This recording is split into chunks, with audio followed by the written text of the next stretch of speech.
Welcome to BRG's ThinkSet podcast. BRG is a global consulting firm. We help organizations in disputes and investigations, corporate finance, and performance improvement and advisory. We're a multidisciplined group of experts, industry leaders, academics, data scientists, and professionals. Around the world, BRG delivers the inspired insights and practical strategies our clients need to stay ahead of what's next. For more information about BRG, please visit thinkbrg.com.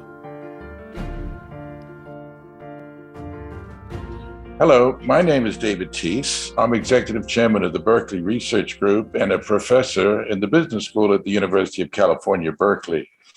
In this episode, it's my pleasure to speak with Anthony Norton.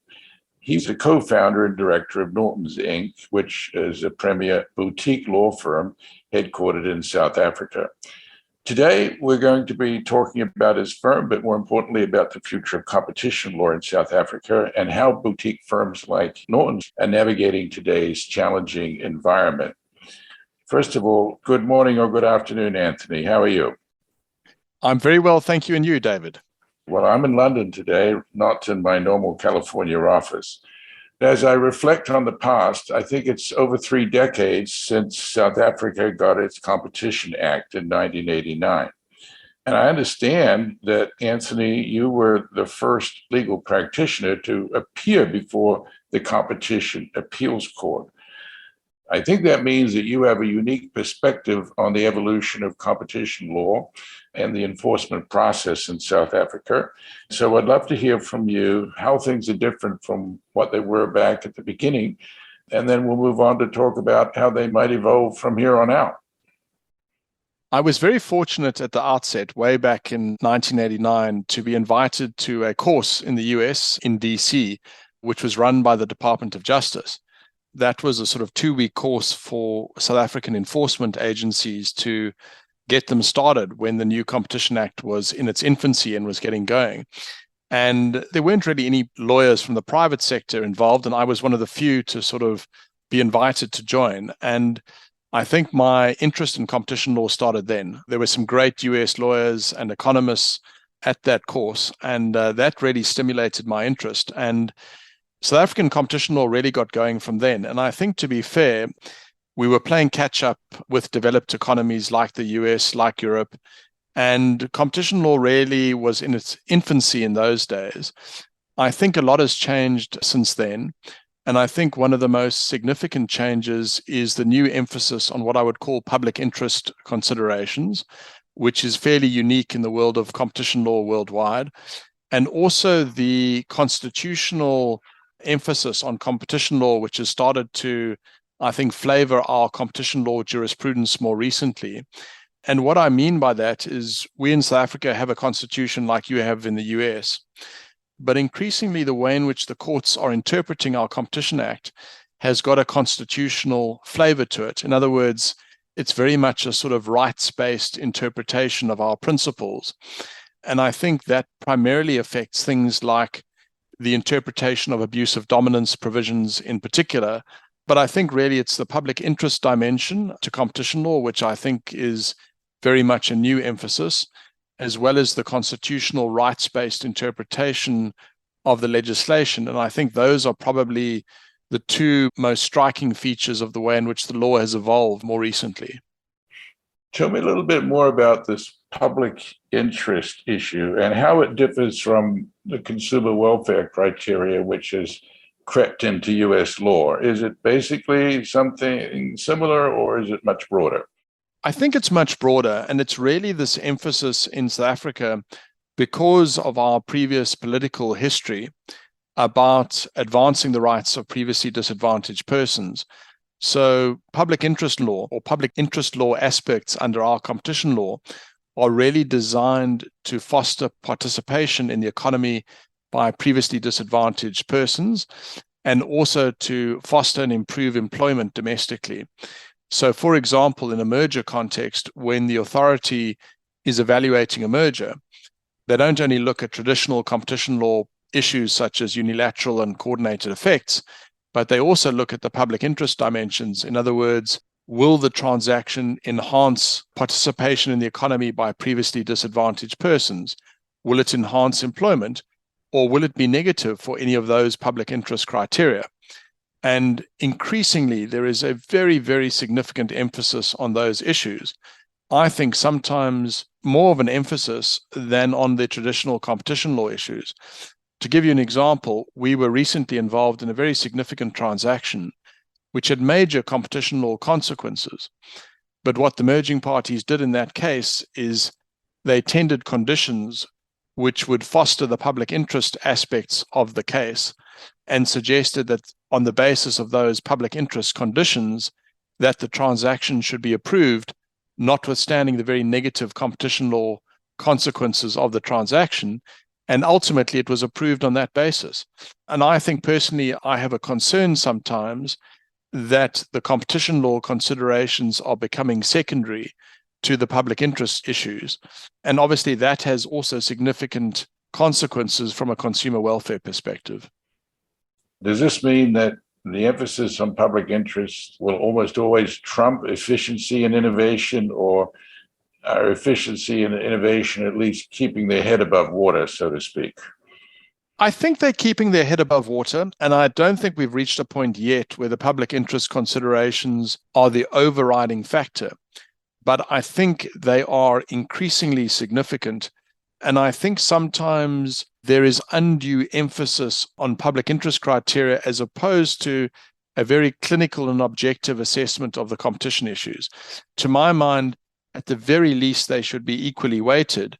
And I think sometimes the authorities are losing sight of the detrimental effects of approving transactions which have very negative competition law consequences, but are approved on the basis of public interest criteria. And I think equally, if you approve a bad merger, that has very negative effects for consumers. And I think sometimes those issues are being lost sight of, personally.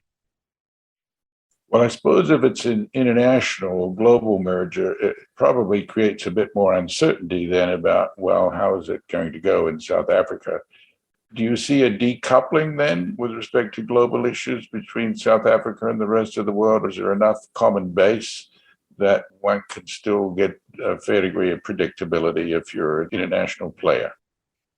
I think there is still a fair degree of predictability, but I think as an international player who's doing a global deal, which has a reasonably significant South African dimension, you would need to pay very careful attention to these public interest issues, because the risk you might run otherwise is the deal gets approved all over the world, but because you haven't satisfied the public interest dimensions in South Africa, you may run into difficulties. And I think what we are seeing is in big global deals, which have a South African dimension, often the parties have to have a fairly unique set of South African conditions to address the public interest issues, which they may not have in relation to other parts of the world.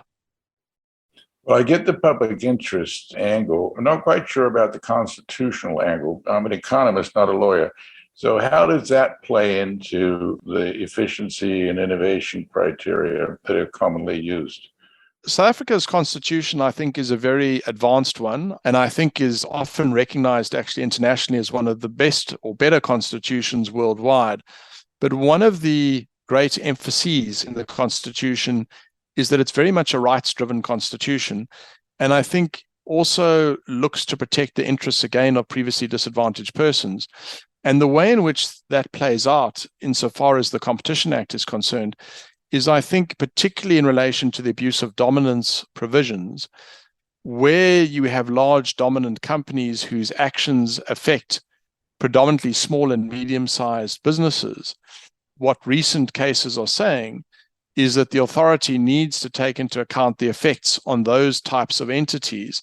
And I think, adopt a fairly robust approach in those types of circumstances. So I think that's primarily where the constitutional emphasis is starting to come.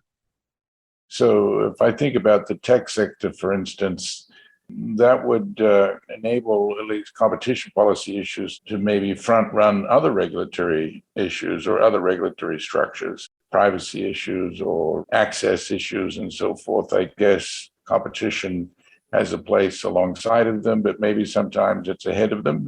How does that shake down in South Africa?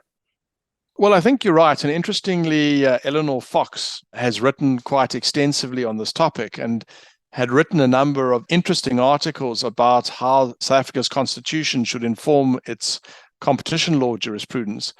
We actually relied on a couple of her articles in a recent case, and the court was very interested in the views that she had expressed in those articles, and certainly this dimension of bringing a sort of constitutional emphasis to the interpretation. Eleanor Fox was ahead of her time in a sense, and certainly the views that she's expressed in a number of these articles appear to have found favor with our courts. So I think we're going to increasingly see a form of rights-driven interpretation of these types of provisions. And obviously that's bad news for very dominant firms, particularly in the sense of exclusionary conduct, which may have a detrimental impact on small and medium-sized players.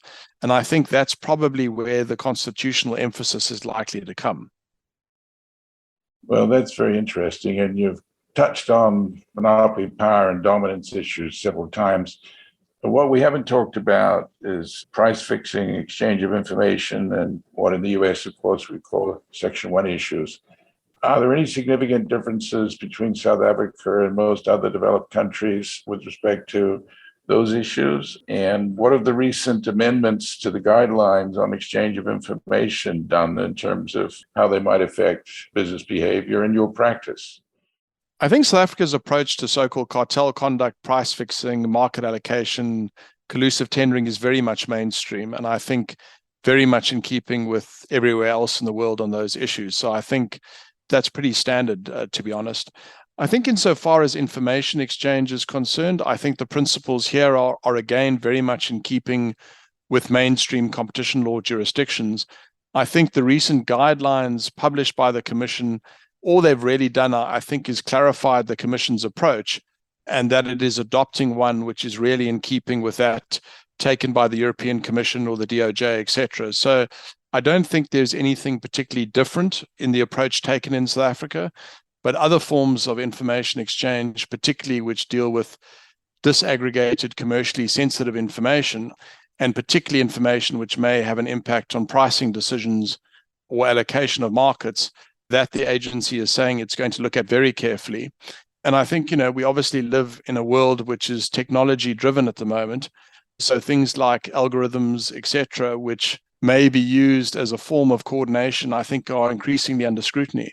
I saw today in Bloomberg that there's a case in the US about algorithms being used in the hospitality industry in the Vegas Strip, and how customers there have brought antitrust lawsuits against some of the hotels there on the basis that they use pricing algorithms to fix prices. And, those types of scenarios are also under consideration here.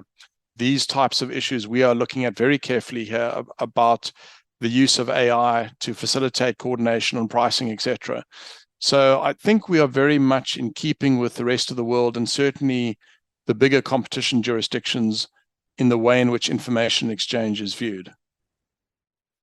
So most of the points of departure relate to dominance, but on information exchange and cartelization, most enforcement agencies are more or less in step, is what I hear you saying, but you're also out in front, it seems, on some of the tech issues and the AI issues, which indicates to me that South Africa is actually quite a dynamic environment to work professionally. I think that's absolutely right. I think it is a dynamic environment. I think there's an increasing level of sophistication amongst the antitrust agencies here. And I think, they always keep a fairly careful eye on developments in Europe and the US. So although sometimes we lag a little bit behind, I think we are very much in step with developments in both Europe and the US. And I think particularly insofar as technology issues are concerned. Well, let's talk a little bit beyond competition. I know your law firm is a boutique, but it's also in a number of other areas. So tell me whether you are expanding and have the ambition to be a full service law firm, or you're going to keep your boutique status at least for a while longer. We are definitely determined to keep our boutique status. I think we have no ambition to become a full service law firm. I think we want to stick to what we are good at, and that is really regulatory legal aspects with a particular emphasis on competition law, white collar crime, and what I would call commercial litigation, which is regulatory based. Those are our strengths, and that's what we're good at. And I think we don't want to diversify into issues and areas of law where we don't have strength. We are able to hold our own against any of the big law firms in the areas in which we specialize. And that's where we've been successful. And I think we just want to double down on that, but we have no ambitions in getting into other areas which are really beyond our critical expertise. And so, with that somewhat narrower focus, with the ups and downs of COVID and potential global recession coming up, are you still able to maintain a robust enterprise? Tell me how it looks on a going forward basis. Well, I think the last 3 to 4 years have probably been our busiest in the history of the firm. We were all a little concerned during the COVID period that there might be a reduction in workflow, but to the contrary, in fact, it's increased. And I think in all of our key areas of work, we've seen an exponential increase in the level of matters. So I think the challenge, in fact, has been to refresh our team to make sure that they apply themselves with the same degree of vigor to all of the cases, and to make sure that we don't drop our levels that we've been, I think, particularly successful with. So I think it's been a very good period work-wise for us. And I think we don't see any signs of that dropping off. But I think the challenge is to maintain the very high levels of expertise and results that we've been known for. Well, that brings me to a related topic, which is remote work. How have you been doing post-COVID, and how has remote work impacted learning and upgrading the skills, particularly of younger people in the office, which in North America and here in Europe has been quite a challenge? So I think we were doing remote work before COVID. Because we were a small boutique firm, one of the sort of ambitions right from the beginning was to break the mold of traditional law firms. And breaking the mold was, from my perspective as managing partner, was I don't care where you work. All I care about is that you give a high value client service, and that at the end of the day that the client feels that they've got a better service from us than they could get elsewhere. I think, though, what we are increasingly trying to do going forward is to have select time periods for team building and meeting together as a group.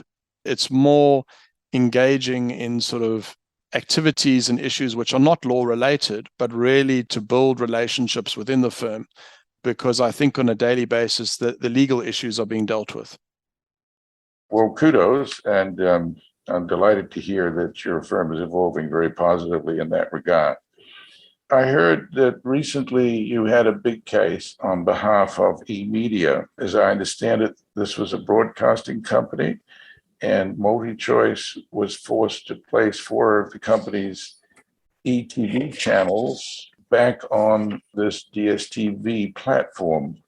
So that was a little bit of a headline grabber, as I understand it. What does it mean for abuse of dominance? I know we were talking a little bit about that before, but not in the context of this specific case. And has this ruling set new precedents in South Africa, or is it basically in line with prior cases? I think it's a bit of both. I think it's in line with prior cases in the sense of the interpretation of exclusionary conduct in an abuse of dominance context.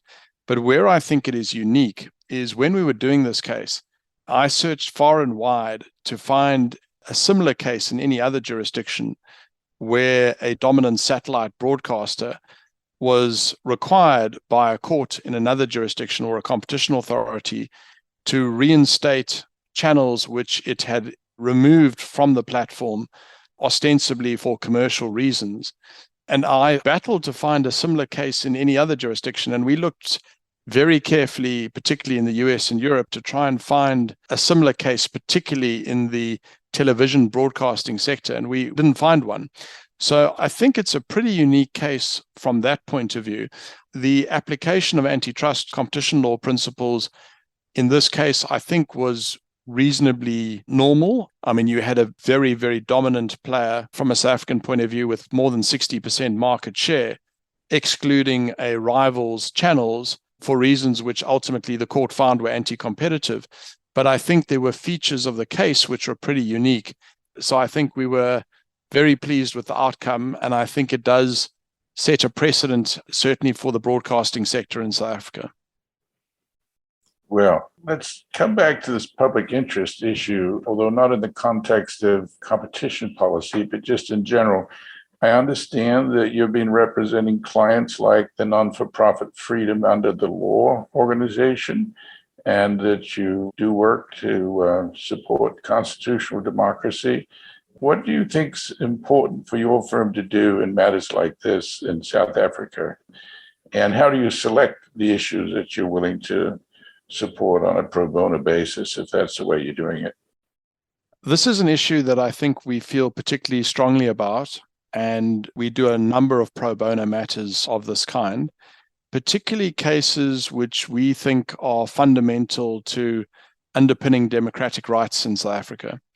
And I think the philosophy behind it, if I can put it to you that way, is one which says we are all ultimately citizens of the country, but we are more privileged and more fortunate than many of our other citizens in the country who haven't had the same benefit of education and wealth and all of those sort of things. And we have a responsibility to get involved and to maintain democratic structures in the country, and particularly to take on cases which may advance the interests of those in the country who don't have the resources and manpower to speak up for themselves. So a lot of the cases and projects we've done, I think, have that philosophical underpinning. And if you forgive this sort of colloquial expression, but I think the philosophy is that you can't take democracy for granted anymore. And that applies anywhere in the world. And, we all have a responsibility to, in a sense, get our hands dirty. There's no more sitting on the sidelines and expecting other people to preserve these types of values and to stand up for what's right. We all have a responsibility and accountability to get involved. And that's certainly the driving philosophical view behind our involvement in these types of cases. I agree with you 100%. We can't take democracy for granted, neither in the United States nor in Europe.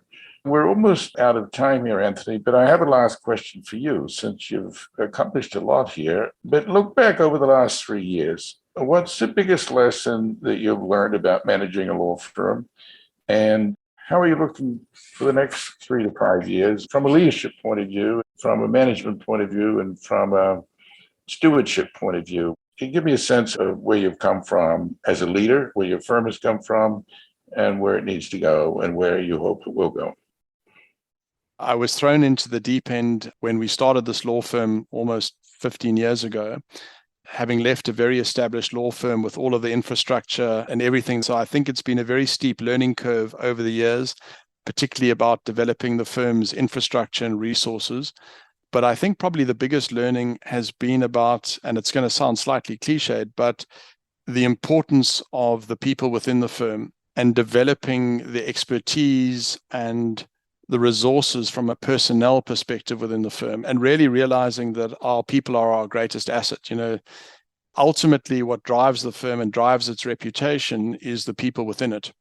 And I think the biggest challenge I've faced is how to empower the people within the firm and how to instill confidence in them that even for the more junior members of the firm, that they've got the ability and they've got the experience to deal with difficult situations and sometimes with difficult clients. That's really been the critical learning that I've found during COVID. And obviously also during the COVID period, it's been an emotional period for people within the firm. Some of the members of our firm lost family members. That was a very, very difficult experience, not only for them, but for people within the firm around them. And fortunately, we've had a very close-knit team that's come through the situation very well. But I think that's probably been the biggest challenge, empowering the people around me and making sure that they feel empowered that one day they're going to take over, and getting them to run the cases themselves, and for me to take a step back sometimes and let them run with things. I think that's probably been the greatest learning in all of this. Well, that's very interesting. And yes, it is a cliche to say that people matter. People are number one. But what you've told me is that it's really a matter of both brain and heart. That's another cliche. And it seems like you scored well on both. And so congratulations on great success to date. And we look forward to maybe speaking again in a few years and just seeing how leadership has evolved, how delegation has matured, and how the firm is sitting. So Thank you very much for your time today. There were a lot of insights that I'm sure our listeners will enjoy hearing. Well, thank you very much for having me, and thank you for the conversation, which has been stimulating and interesting. So thank you.